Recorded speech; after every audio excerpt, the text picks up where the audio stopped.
Alerta Geral.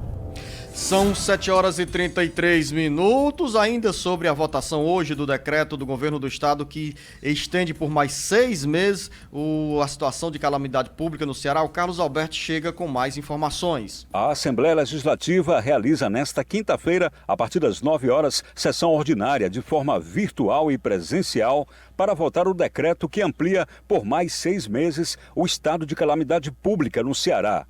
A medida foi assinada pelo governador Camilo Santana e, para entrar em vigência, precisa do aval da Assembleia Legislativa. Com o decreto de calamidade pública, o governo do estado pode realizar contratações de serviços e obras sem o processo de licitação. Essas ações são justificadas pela urgência em função da pandemia da Covid-19. Os prefeitos dos municípios do Ceará também irão, após a aprovação do decreto de calamidade pública, apresentar propostas semelhantes para se enquadrarem nessas condições de dispensa de licitação para obras e serviços. A calamidade pública desobriga os gestores públicos das normas estabelecidas pela Lei de Responsabilidade Fiscal, que é o conjunto de normas instituído para a boa administração das verbas públicas.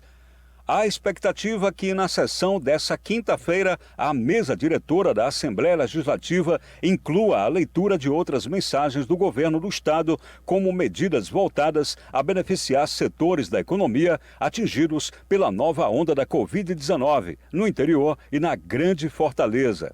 Com redação do Ceará Agora, para o Jornal Alerta Geral, Carlos Alberto. São aguardadas, Beto Almeida, outras medidas, como disse o Carlos Alberto, do governo do estado na área da saúde para o combate à pandemia. Há um quadro de muita preocupação com o surgimento de novos casos de pessoas infectadas pela Covid-19 e, como consequência, a superlotação de hospitais públicos e particulares. E há também expectativas sobre possíveis medidas na área econômica a serem anunciadas pelo governador Camilo Santana.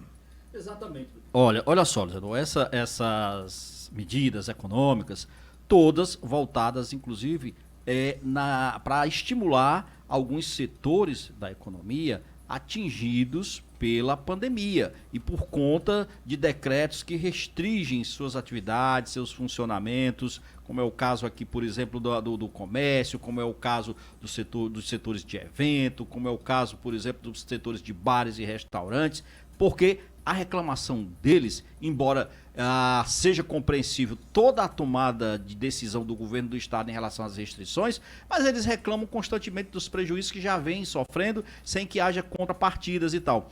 Como agora, por exemplo, esse novo decreto de carnaval especificamente estende, por exemplo, a proibição de parques aquáticos, de funcionamento de piscinas em todo o estado do Ceará. Até então só estava proibido, por exemplo, aqui em Fortaleza, em Aquiraz, onde funciona o complexo lá, o Beach Park. As barracas de praia, por exemplo, agora entram também numa fase mais restrita ainda durante o carnaval, porque durante todo esse período elas só vão poder funcionar até 3 da tarde. E já tem uma chiadeira dizendo que o prejuízo deles vai ficar em torno de 60%. Mas, Luzenor, é uma decisão que não cabe aqui a gente ficar questionando quem perde e quem ganha. No fundo, todos, de algum modo, perdem em restrição de liberdade, perdem na economia, mas ganham em vida. Eu não tenho dúvida. Quando o governo do estado adota medidas como essa, que em si elas são antipáticas, é porque o caso está sério demais. A gente tem que entender que não é simplesmente... Eu tenho a convicção de que o governo do estado, o governador Camilo Santana, não tem nenhum prazer, nenhum sadismo em decretar este tipo de proibição, de restrição de atividades econômicas num período que poderia ser riquíssimo para o turismo do Ceará, que poderia ser riquíssimo para o interior do estado, para a capital, simplesmente por querer fazer. Há sim uma necessidade dessas medidas mais duras que restringem, infelizmente, as atividades em muitas áreas da economia e tendo aí prejuízos imensos para trabalhadores e para os empreendedores.